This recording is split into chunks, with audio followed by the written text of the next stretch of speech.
পরিষ্কার করে সেগ্রিগেশনের কথা বলছে, কিন্তু বললে কি হবে? কমিশনের আইনজীবী বলছে ঠিক কথাই, কিন্তু বিভিন্ন জায়গায় বিভিন্ন রকম মন্তব্য করছে। তাদের কারণ আছে।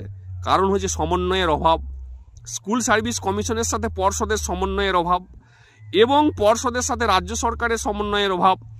আর সমন্বয়ের অভাব যদি নাও থাকে, এখন বাধ্য হয়ে এই সময়ে সমন্বয়ের অভাব দেখিয়ে একে অপরের ঘাড়ে দোষ চাপিয়ে রাজ্য সরকারও চাইছে যাতে করে যোগ্য অযোগ্যটা নিজেরা কেন বাদ দিই, নিজেরা নীরব থাকি, আর সিবিআই এবং বিকাশবাবু ফিরদৌসবাবুরাই সেগ্রিগেশনটা করে দেখ। তাতে করে যদি সুপ্রিম কোর্ট এটা মেনে নেয় তাহলে যোগ্যদের চাকরি রয়ে যাবে।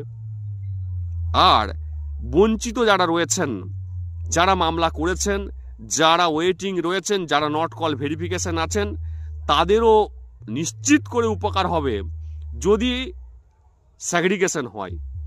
হ্যাঁ, তারা এই ওয়েটিংরা চাকরি পাওয়ার পরেও নট কল ভেরিফিকেশনের পক্ষ থেকেও বহু চাকরি পাবে গ্রুপ সি এবং গ্রুপ ডির ক্ষেত্রে।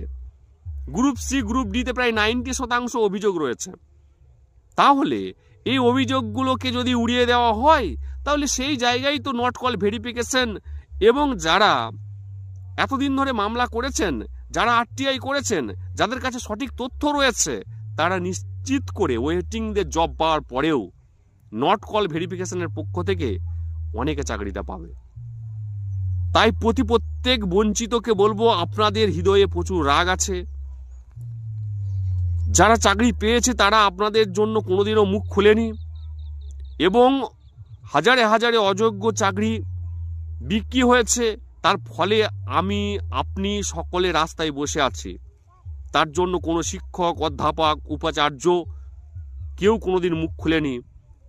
তারা মনে করেছে ধর্ণা মঞ্চে যারা বসে আছে তারা অযোগ্য, এবং সরকার দিনের পর দিন সেগুলোকে উদাসীনভাবে চোখে দেখেছে।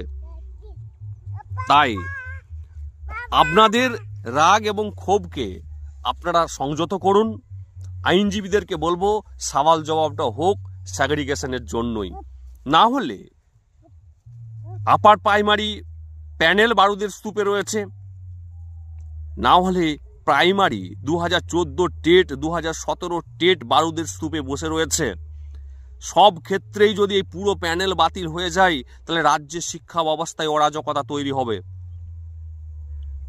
আর সেই অরাজকতা তৈরির ফলে আপনারা অনেকে ভাবছেন যে রাজ্য সরকারটা বদলের খুব দরকার রয়েছে, কিন্তু শিক্ষা ব্যবস্থার এই অরাজকতার পরিপ্রেক্ষিতে